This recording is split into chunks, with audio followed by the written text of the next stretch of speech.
You ever feel like you're just reacting to life? Like you're on defense all the time? Well, what if there was a principle that could flip that entire script? That's what we're diving into today. It's a really powerful idea from the philosopher Emmet Fox, and he called it the mental equivalent. It's basically a guide to how your inner world, your thoughts and feelings, literally create your outer world. And this quote right here, this is the whole foundation. Fox's big argument is that our number one mistake is thinking we live in a physical material world that just happens to us. He says the real key to life, the big secret, is realizing that our world is actually mental. It's a projection of our own minds. Okay, so what does that even mean, right? To live in a mental world. How does this kind of radical idea actually show up in our everyday lives? And this really breaks it down. On one side, you've got this standard material view. That's where life happens to you. You feel like a victim of circumstance, right? Always trying to change the outside world to feel better on the inside. But the mental view, that flips it completely. It says life happens from you. You're the creator. So if you want to change your experience, you've got to start by changing what's going on in here. And this leads us right to the core of it all, the actual mechanism behind this mental world.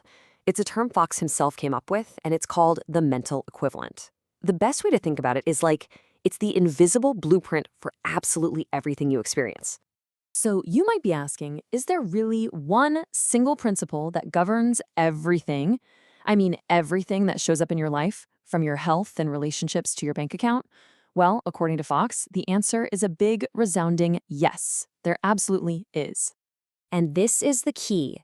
The mental equivalent is the inner cause for any outer effect.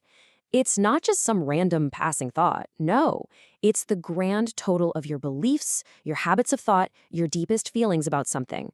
The rule is you have to hold the mental equivalent for something on the inside first before it can ever show up in your life on the outside. I love this part. Fox actually borrowed the term from physics, which is pretty cool.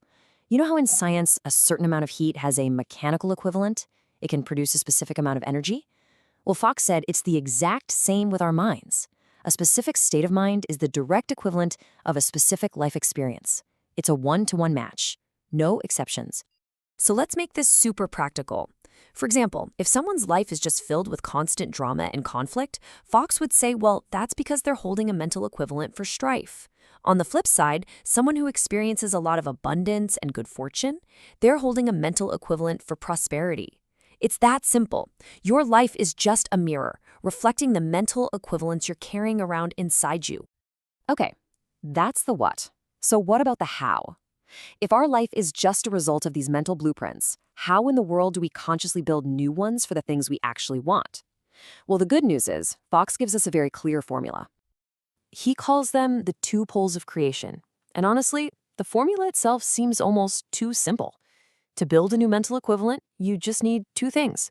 First, a really clear, definite thought about what you want. And second, a warm feeling about it. And by feeling, he means genuine interest. That's it. Clarity plus interest equals your new reality. Now lean in for this part because this is where so many people get it wrong. When Fox talks about feeling, he is not talking about trying to get all hyped up and emotionally excited. Not at all. He says the true creative feeling is a quiet, steady interest.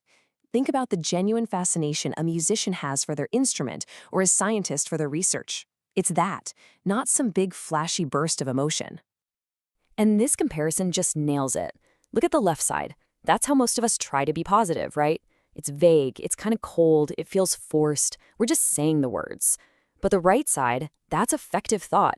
It's super clear, it's charged with that genuine interest we just talked about, and it's quiet and persistent, not all tense and strained. That's what builds a new mental equivalent. All right, so that's how you build what you do want. But what about the other side of it? How do you get rid of the stuff you don't want? The negative thoughts, the unwanted conditions? Well, for that, we have to look at what Fox calls the law of replacement. I mean, we've all been there, right? You're trying so hard not to think about a problem or a worry, and the more you try to push it away, the bigger and louder it gets in your head. It's so frustrating. So, what's the secret? How do you actually do it? Okay, let's try something right now. For the next 5 seconds, whatever you do not think of the Statue of Liberty. Don't picture her holding the torch. Don't think about her crown. Ready? And of course, what are you thinking about? The Statue of Liberty. This proves the point perfectly. You cannot get rid of a thought by fighting it. Trying to suppress it just makes it stronger. So what do you do instead? The answer is substitution. And this analogy with the nails is just perfect. Imagine that negative thought as a nail hammered into a board. If you try to pry it out, all your focus is still on the nail, right? The secret is to take a new nail, a positive thought, and hammer it right on top of the old one. What happens? The new nail drives the old one out, automatically. You don't fight the old thought, you just replace it. Okay, so you've built your new blueprint. You know how to replace old negative thoughts. The final piece of this whole puzzle is action. What do you actually do? How do you live from this new internal state? And this is so important. Fox says there are two kinds of action. First, there's false action. This is what we do when we're worried or anxious. It starts from the outside in. It feels forced, tense. It's basically just spinning your wheels and getting nowhere. Then there's true action, and that's the complete opposite. It flows from the inside out. It feels inspired, natural, easy, and it's always, always productive. And if you remember nothing else, remember this next part. It's maybe the most powerful metaphor in this whole philosophy for understanding why pushing and straining just doesn't work. Just picture it. If a door opens inward, towards you, what happens if you push on it from the outside? The harder you push, the more tightly you seal it shut. You're literally working against yourself. To open it, you have to do the opposite. You have to relax, step back, and gently pull. It's the exact same principle with your mind. All that tension and force, that just locks the door. It's relaxation and quiet thought that allow it to swing wide open. There's this old story that just captures this perfectly. It's about a man who's thrown into a dungeon, and for 20 years he lives there, miserable, believing he's locked in for life. Finally, after 2 decades, he's just done. In total despair, he walks over to the door he's been terrified of all this time. He reaches out, he turns the handle, and it opens. It was never locked. The whole time he was only a prisoner of his own belief. And the story goes he just walks out, right past the guards and back to his life. A free man. And the whole point of that story is that so many of our limitations aren't real physical barriers. They're prisons we've built with our own thoughts. We aren't really locked in, we just think we are.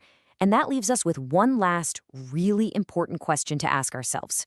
What door in your life have you just assumed is locked, when maybe, just maybe, all you need to do is calmly reach out and turn the handle?